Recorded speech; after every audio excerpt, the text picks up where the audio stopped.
kailangan po natin ng chopper talaga. Para sa ganun po, 5 minuto lang, nandyan na ang tulong para iligtas ang buhay ng isang Pasagueño. At 5 minuto lang, nandyan na kaagad para patayin ang apoy na nasusunog ng mga kabahayan. At kadalasan ng mga susunog ngayon na kabahayan, hindi naman mga bahay ng mga mayayaman eh. Bahay na mahihirap kaagad kasi bakit? Light materials ang bahay ng mga mahihirap. Ngayong araw, February 22, 2025, daan-daang residente ang nakatanggap ng libreng serbisyong medikal sa Sunriseville, Pinalad, Barangay Pinagbuhatan, kabilang ang medical check-up, dental services, eye check-up na may libreng salamin, gamot, ultrasound, x-ray, ECG at maging wheelchair at saklay.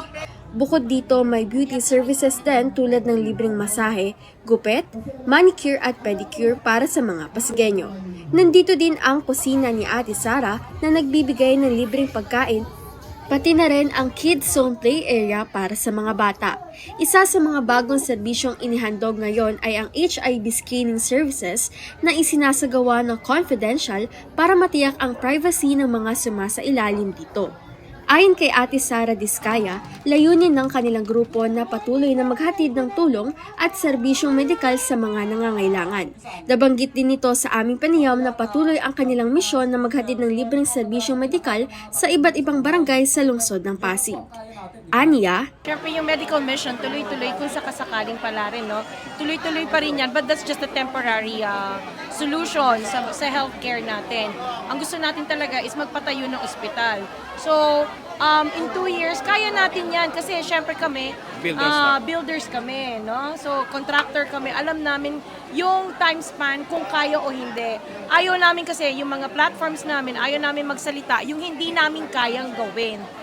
dagdag pa ng mag-asawang Diskaya dahil nalalapit na ang Fire Prevention Month sa Marso, nais rin nilang makatulong sa kampanya laban sa sunog, lalo na't sunod-sunod ang naiulat na insidente ng malalaking sunog dito sa Pasig City nitong mga nakaraang buwan. Isa sa mga nabanggit nilang plano ay ang posibilidad na magkaroon ng sariling chopper o helicopter na maaaring gamitin sa pagresponde sa emergency situations tulad ng sunog, rescue operations at iba pang sakuna. Bali ang chopper na yan, una-una, kahit napakaraming ambulansya pa o di ka bombero pa ang bilhin natin dito sa NCR, sa Pasig. Sa tindi po ng traffic dito, traffic doon, kaya minsan, ang 100 ambulansya natin na gustong padala o di kaya bombero sa mga nasusunugan ay hindi pa rin sapat dahil yung kakayanan po nila na makapenetrate po sa masisikip na lugar at matraffic na lugar, ubos na po yung oras na sunog na po yung nasusunog na bahay. O di kaya patay na po yung gusto nilang tulungan dahil una po sa tindi pa lang ng traffic 1 oras para isalba ang buhay ng isang tao.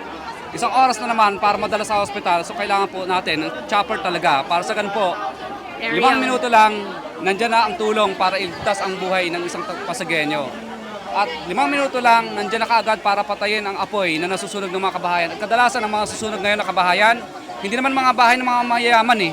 Bahay na mahihirap kaagad kasi bakit? Light materials ang bahay ng mga mahihirap. So ang gusto po natin, nasa mga susunod na panahon po ay talagang talagang maiwasan po natin na talagang matupok ng gusto yung mga bahay nila. Nag-uumpisa pa lang ang sunog, nandyan na yung chopper para patayin po, bubugan ng chemical yon para patayin ang sunog. Miles Manzano nag-uulat para sa Bravo News Pasig.